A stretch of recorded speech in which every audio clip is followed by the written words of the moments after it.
기도하겠습니다. 박복희 권사님 감사의 예물 하나님께 드렸습니다. 하나님 감사합니다. 오늘도 진리와 하나님의 은혜가 참으로 크고 넘쳐서 우리의 삶이 하나님의 나라와 뜻에 합당한 삶으로 거룩한 제사장 나라의 삶을 살아가게 하심을 감사드립니다.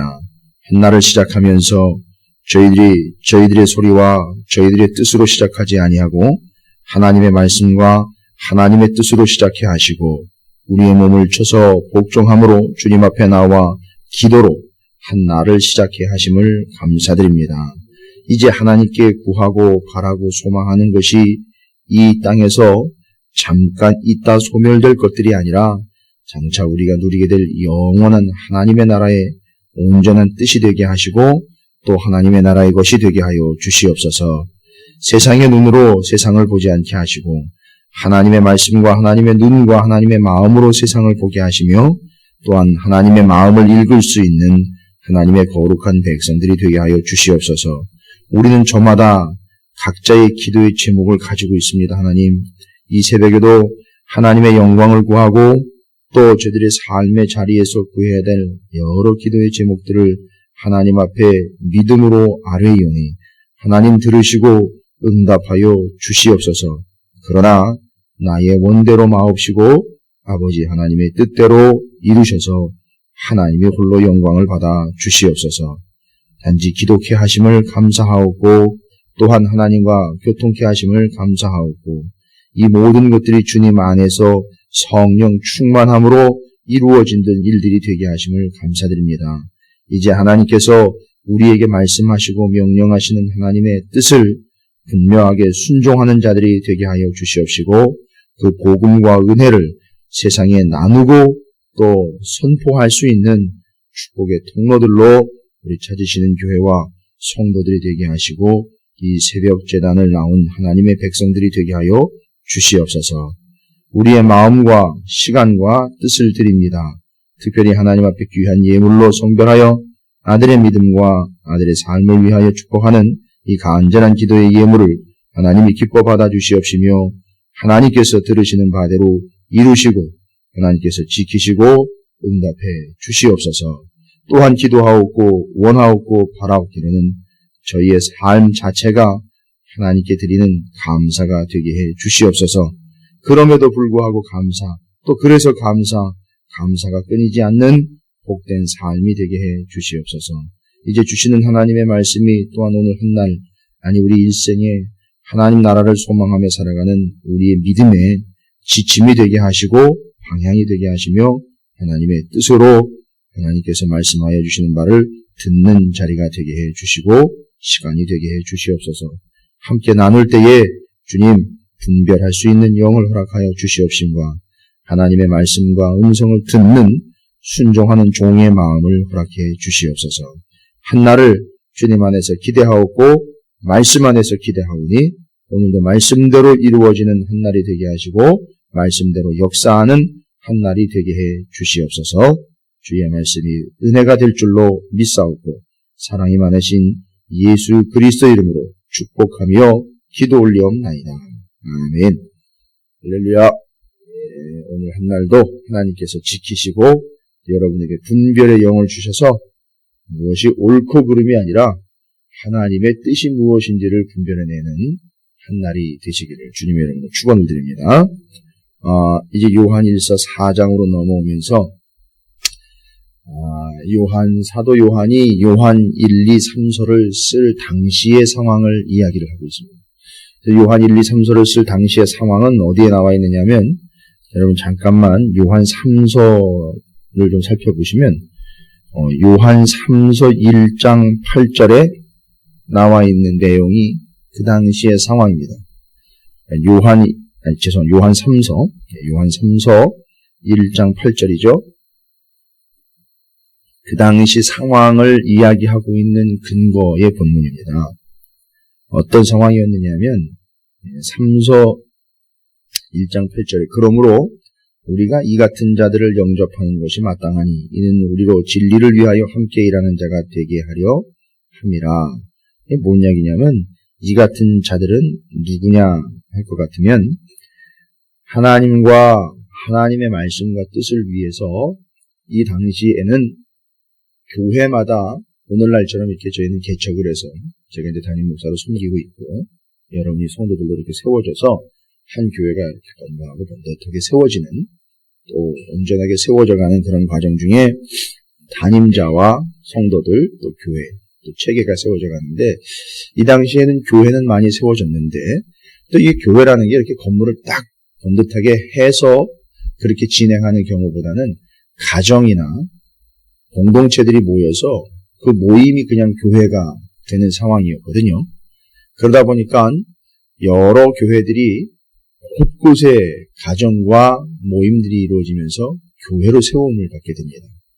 그러다 보니까 어떤 일이 발생이 되느냐 하면 일일이 다 담임자들을 세울 수 있는 상황이 아니에요. 그러다 보니까 말씀을 전하는 이들이 어떻게 하느냐 하면 순회를 하게 됩니다. 다니면서 그 말씀을 전하게 돼요. 그리고 이 당시에는 복음을 전하는 게 이렇게 쉬운 상황은 아니었습니다. 그러다 보니까 그런 영향도 있죠. 예수를 전하는 복음을 전하는 자들이 핍박을 받고 있는 상황이니까. 그러다 보니까 말씀을 전하는 이들이 고정적으로 핍박이 오되 딱 헌신을 하면서 전적으로 거기다가 헌신해가지고 드릴 수 있는 상황이 아니다 보니까 말씀을 들고 복음을 전하는 이들이 저와 같은 사역자들이 말씀을 전하면서 이렇게 다니게 됩니다. 그러면 어떤 상황이 발생되느냐 하면 말씀을 전하며 다니는 이들을 그 공동체나 그 소위 말하면 이제 교회라고 일컫는 그 모임이 받아들이느냐 안 받아들이느냐의 차이가 있어요. 그래서 지금 요한 3서에 보면 8절에 그러므로 우리가 이 같은 자들을 영접하는 것이 마땅하다라는 그 영접이라는 말이 바로 그걸 이야기합니다. 말씀을 전하는 이들, 말씀을 온전히 전하는 이들을 받아들여서 영접해서 그 말씀을 받아야 된다라는 게 이 당시의 상황입니다. 자, 그럼 이런 상황에서 지금 요한 1, 2, 3서가 기록되어 있는 이런 여건 속에서 우리가 좀 말씀을 이해할 필요가 있습니다. 요한 1서 4장 1절부터 6절까지도 자, 이제 그런 배경입니다. 그런 배경이다 보니까 그 영접하는 것도 맞지만 그런데 그들이 진짜 하나님 말씀을 온전하게 전하는 자들이 맞느냐? 이것도 또 고민이 되는 문제거든요. 그러니까 그렇게 온전히 말씀을 전하는 이들도 사도들도 있었지만 반대로 이단의 서설들을 전하며 다니는 이단들도 있었다는 거죠. 그러면 어떤 상황 가운데 봉착하게 됩니까? 교회와 공동체가 신앙생활을 하고 있는 이들이요. 말씀을 전한다고 다 받아들이는 게 아니라 그걸 어떻게 해야 되냐면 분별을 해야 됩니다. 이게 옳으냐 그러냐 이걸 분별을 해야 돼요. 근데 이게 쉽지가 않습니다. 말씀을 전하는 이들과 또 그렇게 전한다고 왔는데 이 사람이 인간적인 관계를 지금 받을 게 아니거든요. 그러니까 그게 본질적으로 옳으냐 그러냐 아니 이게 하나님의 말씀이 맞냐 아니냐 이걸 구분을 해야 됩니다. 분별을 해야 돼요. 자, 그런 상황에서 오늘 요한 1서 4장 1절부터 6절까지 보면 시작하자마자 사랑하는 자들아 영을 다 믿지 말고 오직 영들이 하나님께 속하였나 분별하라. 많은 거짓 선지자가 세상에 나왔습니다.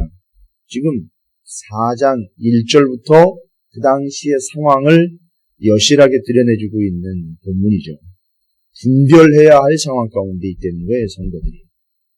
공동체가, 교회가 그 전한다는 것들을 다 무조건 받아들여야 되는 게 아니라 받아들임에 있어서 그 전하는 내용이 또 전하는 것이, 전하는 방식이나 그 사람 자체가 이 4장 1절 말씀대로라면 그들의 영이 하나님께 속했는지 아닌지 그래서 그게 제대로 된 선지자인지 거짓 선지자인지를 분별해야 된다는 거예요.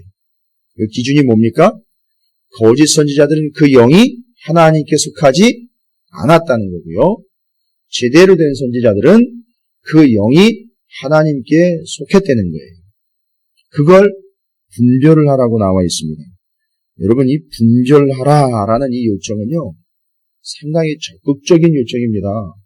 이 분별하다라는 말은 그냥 알아보다 살펴보다라는 개념이 아니에요. 더 적극적인 말인데 도키마조라고 헬라어로는 원문에 그렇게 기록되어 있습니다. 도키마조. 그런데 내용이 아주 적극적이에요. 이건 거의 국과수 수준이에요. 말씀을 드리자면 국과수 수준이에요. 그 무슨 얘기냐 하면 딱 보고 그것이 하나님의 영에 속한 것인지 아닌지를 도키마조라는 단어로 해석을 하면 이런 거죠. 시험해야 되는 거예요. 그 다음에 시험을 해서 증명을 해내야 되는 거예요. 또 시험으로 알아내야 되는 거고요. 분간을 해야 되고 증명까지 나아가야 된다는 뜻이 담겨져 있어요. 분별이라는 거예요. 그래서 테스트를 해보고 분간을 해야 되고 증명을 해내는 거예요. 그래서 이건 하나님에게 속한 게 맞다. 이건 하나님에 속한 게 아니다. 라는 걸 성도들이요. 분별, 도키마조 해야 됩니다. 국립과학수사연구소 수준으로 파악을 해야 되는 거죠. 자, 그러면 이제 부담이죠. 이걸 어떻게 그걸 분간합니까? 그걸 어떻게 분별을 해냅니까? 그런데 이 당시에는요. 사도 요한이 요한 1, 2, 3서를 쓸 당시에는 아주 명확한 이단이 등장을 했었죠. 그게 이제 영지주의라는 이단인데 영지주의라는 이단은 제가 몇 번 설명을 드렸어요. 영적인 지식의 수준의 차이에 의해서 구원을 받는다.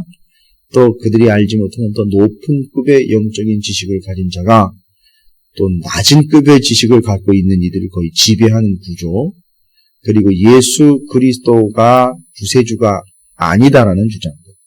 왜냐하면 예수 그리스도가 필요가 없어요. 예수 그리스도로 온 하나님, 육신으로 온 하나님 있을 수가 없다는 거예요. 어떻게 하나님이라는 어마어마한 존재가 육신을 입고 올 수 있느냐?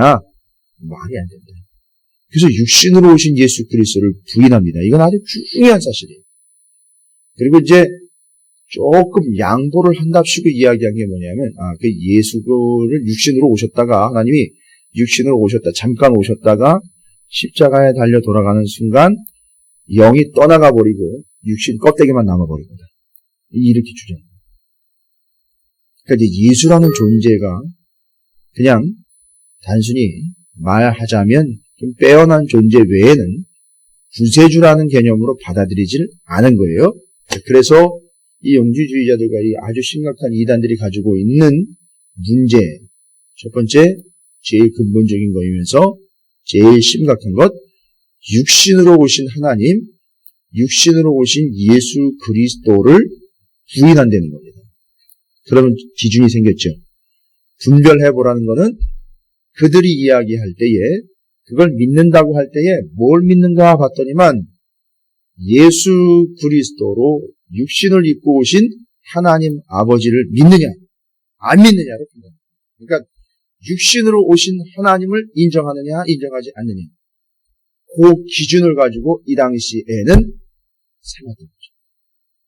그러니까 그걸 가지고 이제 분별을 해야 되는 거죠. 그러니까 그 당시에는 이단들도 고집이 있었던 것 같아요. 이단들이 변칙을 써가지고 그걸 적당히 이렇게 얼버무려가지고, 인정을 내가 하기는 하는데, 이런 식으로 가는 게 아니라, 이단들도 육신으로 오신 하나님에 대해서는 철저하게 부인을 했어요. 그러다 보니까 교회와 성도들은 분별을 할 수 있는 게 뭐냐 하면, 육신으로 오신 걸 네가 믿느냐? 하나님, 그 높은 보좌를 버리고 이 땅 가운데 낮아지시고, 육신으로 오신 하나님을 믿느냐? 인정하느냐? 아니냐를 물어보면, 정확하게 구분이 됩니다. 그러니까 육신으로 오신 하나님을 부인하는 게 기준이 됩니다. 그런 분별이 되겠죠. 이 당시에는 기준이 그거예요. 제일 심각한 이단과 제일 사악한 이단이 그런 이단으로서 교회 안에까지 들어와가지고 막 휘젓고 다닐 때니까 딱 들어보면, 딱 점검해보면, 분별해가지고 파악을 해보면 그거예요. 이렇게 돼버리는 거죠. 그건 넌 아니야. 나는 그렇지 않아라고 명확하게 이야기할 수 있는 기준. 육신으로 오신 하나님 예수 그리스도를 믿느냐 믿지 않느냐가 기준이 됩니다. 이 당시의 기준이었습니다. 그래서 그걸로 하나님에게 그 영이 속했는지 아닌지를 판단하는 거죠. 2절이죠. 이로써 너희가 하나님의 영을 알지니 곧 예수 그리스도께서 육신으로 오신 것을 시인하는 영마다 하나님께 속한 것이요 라고 이야기하고 있죠. 그렇죠? 그래서 그 당시에는 이게 아주 중요한 기준이었습니다. 그 다음에 시대가 흘러가면서 여러분 중세로 오면, 중세 시대 때 오면 로마의 공교회, 로마의 교회가 중심이 된 중세 시대 때로 오면 기준이 또 생겨요. 그래서 여러분 종교개혁이 생기게 된 이유가 바로 그 기준의 애매모호함 때문에 마틴 루터가 말하자면 이걸 믿느냐 안 믿느냐의 기준을 제시를 한 거예요. 그래서 그 당시에는 어떻게 기준을 제시했습니까? 오직 믿음으로 구원을 얻느냐 아니면 공덕으로 구원을 얻느냐. 행위, 그 덕을 쌓아서 그거 쌓아진 거에 의해서 우리의 믿음이 영향을 받아서 그걸 통해서 구원을 얻느냐.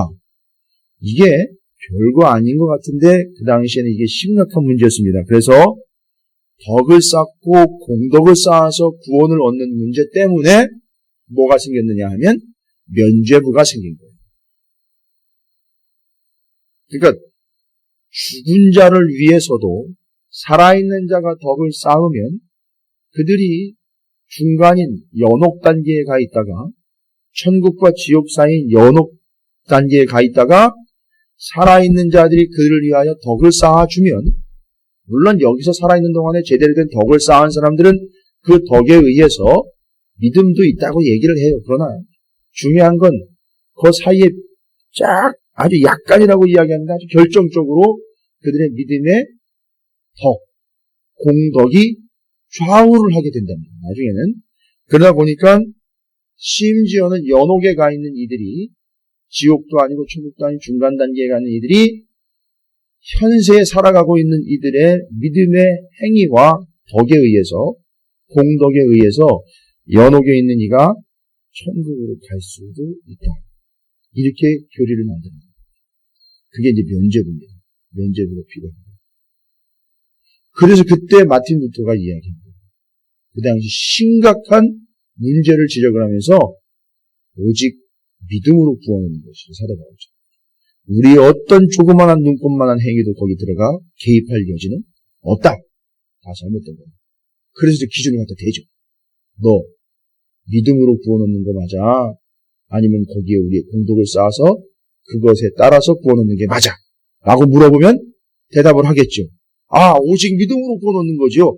하면 제대로 된 믿음을 가진 거예요. 그렇죠? 그런 기준들이 생겨요. 그래서 그 기준들을 또 역시 여기다 대입을 하면 그렇게 해서 판단됐을 때에 그게 하나님의 속한 영인지 아닌지를 또 판단을 해야 됩니다. 구별을 해야 됩니다. 그래서 그 면죄부 같은 경우가 바로 아주 심각한 증거가 되는 거죠. 잠깐 말씀을 드리면 면죄부는 죽은 자의 영혼이 연옥에 있다가 천국까지 가는 데에는 살아있는 자가 그 덕을 쌓아주면 돼요. 쌓아주면 되는데 이게 이제 문제가 뭐냐 하면 여기서 그 사람이 쌓아줄 때에 아주 간단하게 쌓아주는 방법이 있습니다. 덕을 사주는 거예요. 뭔 얘기냐면 구원받은 사람들이요. 교회의 구성원들이 신앙생활을 잘 하다가 죽습니다. 죽으면 구원을 위하여 필요한 공덕은 양이 정해져 있어요. 어느 정도 일정 양이 정해져 있습니다. 그러니까 그 사람이 구원받으려면 예를 들어서 100만큼의 공덕이 필요한데 이 사람은 너무너무 신앙생활을 잘해가지고 120만큼의 공덕을 쌓았어요. 물론 이제 그거를 판단하는 거는 개인들의 판단이 아니에요. 교회의 몫이에요. 교회와 사제들이 그걸 판단해내는 거예요. 그래서 이 사람은 충분히 구원받았고 신앙생활 한 거하고 한 20 정도가 남았어요. 그러면 교회는 구원받는 데 필요한 100은 그 사람이 구원받는 데 쓰고요. 나머지 20이 남지 않습니까? 그러면 그거는 죄송합니다. 제가 아이들한테 쉽게 설명하려고 그런 예를 들어요. 요즘에 이제 그 스마트폰 많이 쓰니까 알 얘기하더라고요. 알. 그 알을 전달에 쓰고 남은 알을 다음 달로 2월을 시켜요. 그죠? 그런 식이에요. 그 남은 공덕을 교회가 위임을 받습니다. 100은 그 사람이 구원받는 데 썼으니까 20은 남잖아요. 그러면 그렇게 남은 사람들이 한둘이 아닐 거 아니에요. 그죠? 교회 안에 성도들 중에 자기가 구원받는데 공덕 쓰고 나머지는 다 교회가 위임을 받는 거예요. 그러면 공덕이 다 쌓이는 거 아니에요, 교회에. 그죠? 그러면 그걸 이렇게 쌓아놨다가 바로 이제 죽은 영혼이 연옥에 있는 영혼을 천국으로 보내야 되니까 가족들이 와가지고 그를 천국으로 보내려고 하는데 그 사람이 신앙생활을 여기 있을 때 어떻게 했고 아예 믿지도 않고 이렇게 되면 그러면 그 사람이 연옥에서 천국 가는 데는 얼마만큼의 공덕이 필요하겠네요 하면 교회에서 그 사람을 위해서 공덕을 파는 거예요. 그러면 그 사람은 돈을 주고 그걸 삽니다. 그게 면제고요. 이게 그 당시 기준이었어요. 그러니까 이걸 지금 마틴 루터가 아니다. 아니 어떻게 그렇게 구원을 얻느냐. 오직 믿음으로 얻는 거죠. 그래서 물어보는 거예요. 아까도 얘기 드렸죠. 하나님이 예수 그리스도 육신으로 오신 걸 믿느냐 안 믿느냐에 대해서 그 영이 하나님께 속했느냐 아니냐를 구분하는 것처럼 중세로 넘어가면 바로 믿음으로 구원을 얻느냐 행위로 구원을 얻느냐 이거 대답해봐라. 그때 그렇지 오직 믿음으로 구원을 얻는 것이죠 할 때 그게 제대로 된 대답이고 기준이 되는 거죠. 그럼 여러분 오늘날은 어떨까요? 오늘날은 앞에 말씀을 드린 초대교회 당시뿐만 아니라 중세뿐만 아니라 오늘날도 그 기준들은 다 정확하게 적용이 돼요. 그렇죠? 믿음으로 구원 얻는 거 다 적용이 되죠. 기준이 되죠. 그 다음에 예수 그리스도께서 육신으로 하나님 아버지께서 육신으로 오신 거 다 기준이 되죠. 우리는 다 그걸 다 믿고 있습니다. 현재. 그게 기준이 되고 있어요. 그런데 이 모든 것들을 총체적으로 오늘날에는 기준으로 삼을 수 있는 게 항목별로 일일이 대입하지 않아도 정확하게 기준으로 될 수 있는 게 뭐냐면 바로 말씀이에요. 이 말씀이 하나님의 말씀인 것을 믿느냐? 이거 하나만 다 끝나는 거예요. 그렇죠? 개인적으로 이야기할 부분이 아니고요. 이 말씀 자체가 하나님의 말씀인 걸 믿느냐? 아니냐를 기준으로 따지면 되는 거예요.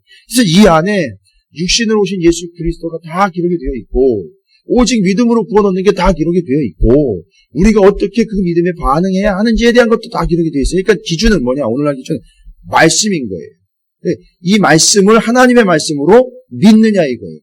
그러면 이 말씀을 전한다 할 때 아까도 순회 선교사들이 돌면서 말씀을 전하는 이들이 지방마다 영혼들마다 교회마다 찾아다니면서 말씀을 전하는데 이거 기준 가지고 똑바로 전하고 있느냐. 또 오늘 민족의 교회에 많은 교역자들과 사역자들이 또 말씀을 전하는 이들이 말씀을 전하는데 전하는 자들로부터 받는 성도들도 그렇고 교회들도 그렇고 전하는 이들도 그렇고 무조건입니다.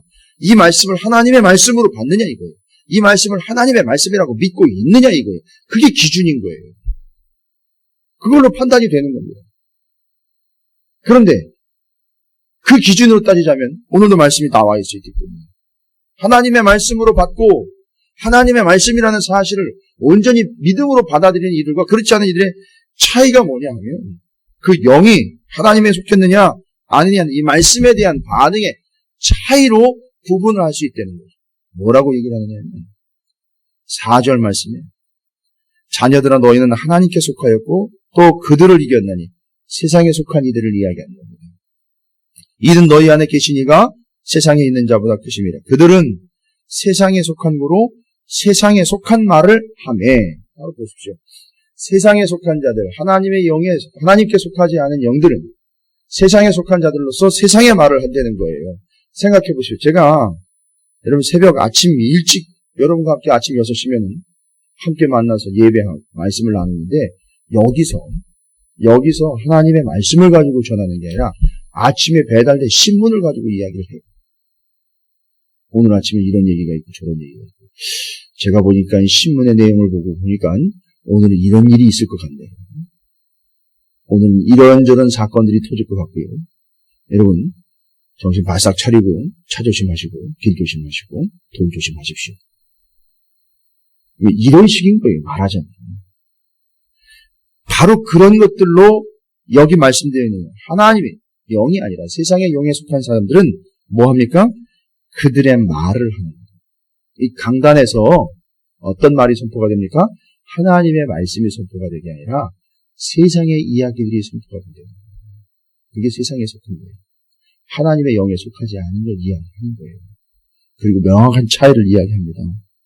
그걸 세상에 속한 이유라고 이야기하고 있고 세상에 속한 말을 하고 심지어는 세상이 그들의 말을 듣느니라. 하나님의 말씀을 이야기하는 게 아니라 세상의 이야기를 하면요. 세상의 이야기를 하는 자들을 세상이 어떻게 합니까? 들어줘요. 잘한다.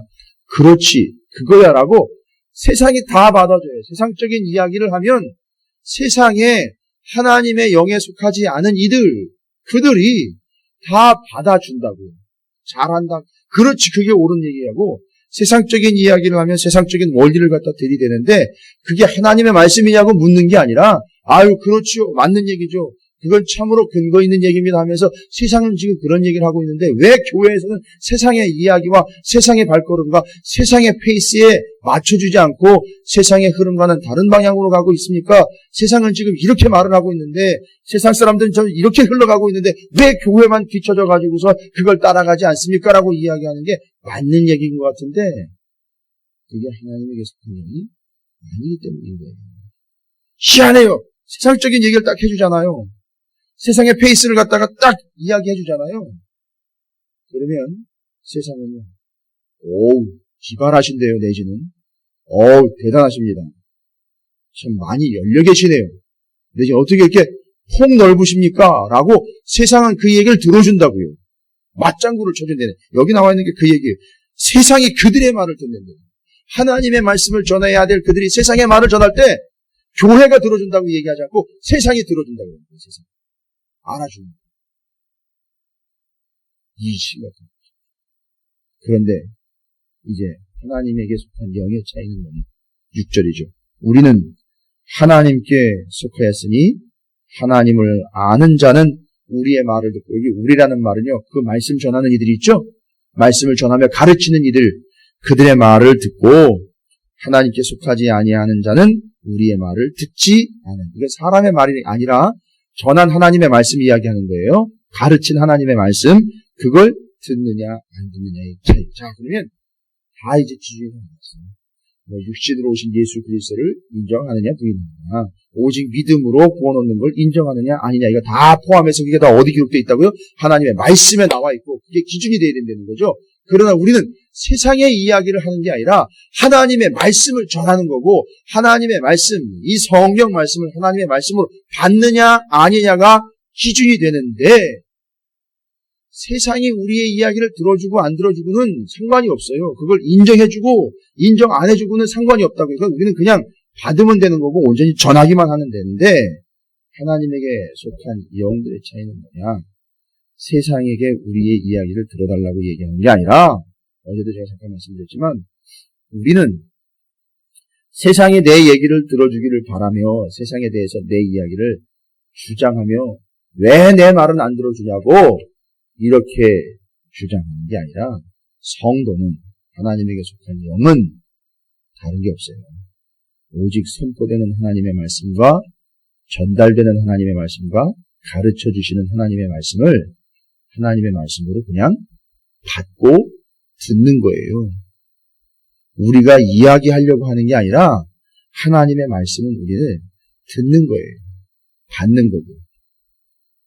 그리고 우리의 소리를 누군가 들어줘야 된다라고 착각을 해서 요즘에는요, 세상이 사람들의 이야기를 들어주는 프로그램들이 많이 나와 있어요. 들어줘야 되니까.